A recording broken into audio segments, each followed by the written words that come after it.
Hello mayam, nungairabo wari masa amaga loinana Akash laishomna adombu taramna uksari. Adomna yengbiribsi Angaoba Luwangcha YouTube channel ni. Wari si hingiba natraga sikraba amataga mari linajade.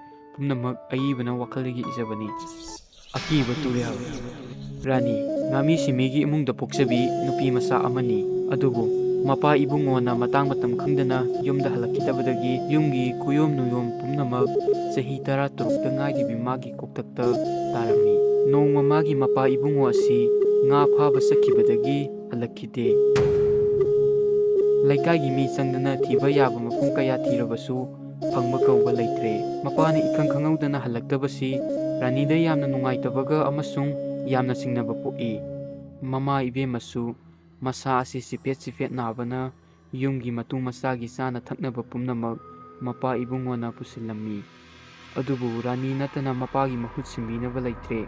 Magi imung asi ahal laman haktaktagi nga phawna simpham oiraga la'i. Mahak mapa ibungoga toina turel satli. Mapa ibungona turelgi wari tattana libi. Mapa ibungona matam chupada hai. Akoina kanagumba amagi wakhal khalli. Makoibu ningsingbasu yawi. Asigumna turelsu asumna tawi. Rani di hairibu pumnamaksi tabadamaktai.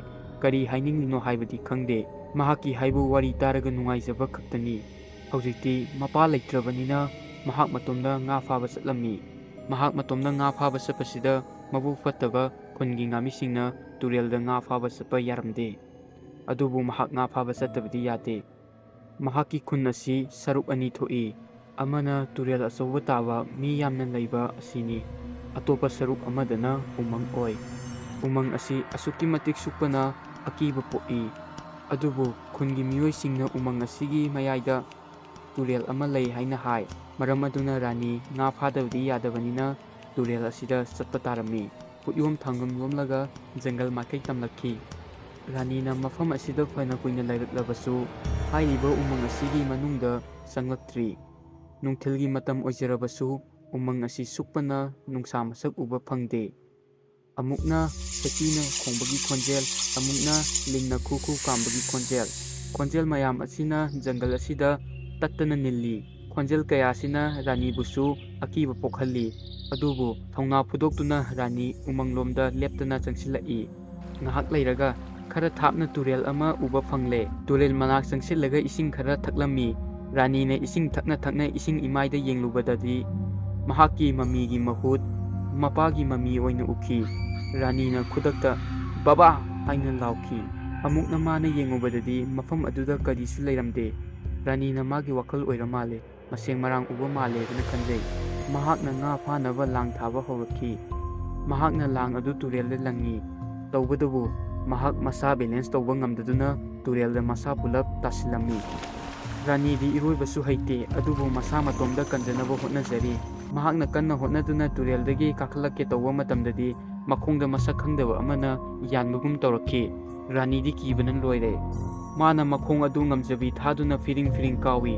Magi khongdi nanthokjare aduga torban yaurake. Tungda yenguba matamdadi karisu leiramde. Mahak sum chingnaba hinglae. Mahakna manak nakpada mi ama leibagi sanen amasu tattana fauri. Pumnamaksi karino haiba khangdringai chairak asida turelda kaigumba ama mangolomda lakpa ui. Angangba fi ama mangolomda sum irengna puraklammi. Angangba fi adu turel torban hek yawba matamdadi mahak nakpana khang thengkre. Angangba fi adu mapana tattana ngaksamda yanjaba khudai masa adu oiramme. Rani karino tawrise haiba khangjade mahaki mapagi khudai asi kamaina mafam asida leirammiba. Amuksu khalli kana gumba amagisu oiramba yai. Mahak hausik matam mangandabi nga pharagedana khalle. Mahakna nga phanaba lang thaklaga nga polang lauge tawbada polang marakta mahaki mapagi photo leirammi. Ngaklibadi photo adu mana purakhiba natte. Asidasu natte photo asi mapagi mamit asida kanagumba masak khangdaba amana khusinna hotlambagi dakhamsu tari. Rani mafam asidagi thuna chatlaurage haina khalakhi. Mafam asi isam chamba mafam natte haibasi rani na khanglakhi. Mahakna lang launabagi damakta turelda amuk lakhi. Rani na hek lang adu laukhatke tawbadadi langda karigumba posak ama thure haiba khanglakhi. Nga ama faudi latlaba male haina rani na khalkhi. ꯃꯔꯝ ꯑꯁꯤꯅ ꯂꯥꯡ ꯑꯗꯨ ꯉꯝꯖꯕꯤ ꯊꯥꯗꯨꯅ ꯆꯤꯡꯈꯠꯈꯤ, ꯂꯨꯝꯕꯁꯨ ꯌꯥꯝ ꯂꯨꯝꯃꯤ꯫ ꯂꯥꯡ ꯑꯗꯨ ꯆꯤꯡꯈꯠꯂꯕ ꯃꯇꯨꯡꯗꯗꯤ ꯑꯗꯨꯒꯨꯝꯕ ꯄꯣꯠꯁꯛ ꯑꯃ ꯂꯥꯡꯗ ꯌꯥꯎꯔꯝꯒꯅꯤ ꯍꯥꯏꯕ ꯃꯍꯥꯛ ꯃꯪꯗ ꯐꯥꯎꯕ ꯃꯪꯂꯨꯗꯦ꯫ ꯂꯥꯡ ꯑꯗꯨꯗ ꯃꯄꯥ ꯏꯕꯨꯡꯉꯣꯒꯤ ꯍꯛꯆꯥꯡ ꯌꯥꯎꯔꯛꯈꯤ꯫ ꯔꯥꯅꯤꯗꯤ ꯃꯗꯨ ꯎꯕꯗ ꯃꯃꯤꯠ ꯃꯅꯥ ꯌꯨꯡꯈꯠꯈꯤ꯫ ꯃꯍꯥꯛ ꯀꯟꯅ ꯀꯟꯅꯁꯨ ꯀꯞꯄ ꯍꯧꯔꯛꯈꯤ꯫ ꯃꯍꯥꯛꯅ ꯇꯨꯡꯂꯣꯝꯗ ꯀꯅꯥꯒꯨꯝꯕ ꯑꯃ ꯂꯩꯕꯒꯤ ꯁꯥꯅꯤꯡ ꯐꯪꯉꯦ꯫ ꯔꯥꯅꯤꯅ ꯃꯅꯥꯛ ꯅꯛꯄꯗ ꯑꯐꯠꯇꯕ ꯊꯋꯥꯏ ꯑꯃ ꯂꯩꯔꯦ ꯍꯥꯏꯕꯁꯤ ꯈꯪꯂꯛꯈꯤ꯫ ꯑꯗꯨꯕꯨ ꯔꯥꯅꯤ ꯃꯄꯥꯒꯤ ꯍꯛꯆꯥꯡ ꯑꯗꯨ ꯊꯝꯂꯝꯂꯒ ꯆꯠꯈꯤꯕꯗꯤ ꯌꯥꯕ ꯅꯠꯇꯦ꯫ ꯑꯗꯨꯅ ꯃꯄꯥꯒꯤ ꯍꯛꯆꯥꯡ ꯑꯗꯨ ꯇꯣꯔꯕꯥꯜꯂꯣꯝꯗ ꯆꯤꯡꯈꯠꯂꯛꯄ ꯍꯧꯔꯛꯈꯤ꯫ ꯍꯛꯆꯥꯡ ꯑꯗꯨ ꯀꯪꯐꯥꯜꯗ ꯆꯤꯡꯈꯠꯂꯛꯄ ꯇꯨꯡꯗꯗꯤ ꯔꯥꯅꯤ ꯉꯛꯄꯅ ꯂꯣꯏꯈ꯭ꯔꯦ꯫ ꯍꯛꯆꯥꯡ ꯑꯗꯨꯒꯤ ꯇꯪꯈꯥꯏ ꯑꯃꯗꯤ ꯌꯥꯎꯔꯝꯗ꯭ꯔꯦ꯫ ꯌꯦꯡꯕꯗ ꯁꯥꯍꯤꯡ ꯆꯥꯕ ꯁꯥ ꯉꯥ ꯑꯃꯅ ꯆꯤꯛꯈꯤꯕꯒꯨꯝ ꯇꯧꯏ꯫ ꯄꯨꯝꯅꯃꯛ ꯀꯔꯤꯅꯣ ꯍꯥꯏꯕ ꯈꯪꯗ꯭ꯔꯤꯉꯩ ꯆꯩꯔꯛ ꯑꯁꯤꯗ ꯃꯥꯡꯗ ꯂꯩꯔꯤꯕ ꯇꯨꯔꯦꯜ ꯑꯗꯨꯗꯒꯤ ꯌꯥꯝꯅ ꯇꯝꯊꯤꯕ ꯅꯨꯄꯤ ꯑꯃꯒꯤ ꯁꯛꯂꯣꯟ ꯑꯃ ꯊꯣꯛꯂꯛꯈꯤ꯫ ꯅꯨꯄꯤ ꯑꯗꯨꯒꯤ ꯌꯥꯝꯅ ꯇꯨꯡꯕ ꯌꯥꯝꯅ ꯁꯥꯡꯕ ꯃꯌꯥ ꯑꯗꯨ ꯏꯐꯣꯡ ꯐꯣꯡꯅ ꯎꯏ꯫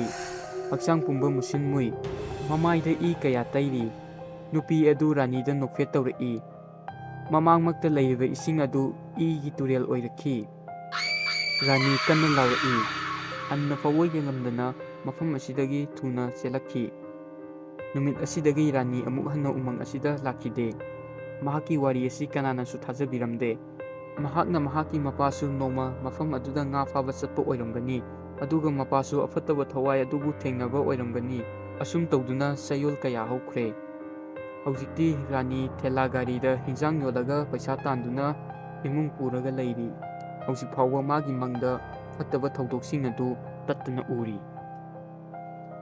ꯃꯇꯥꯡ ꯑꯁꯤꯗ ꯉꯁꯤꯒꯤ ꯋꯥꯔꯤ ꯃꯆꯥ ꯑꯁꯤ ꯂꯣꯏꯁꯤꯟꯖꯔꯦ꯫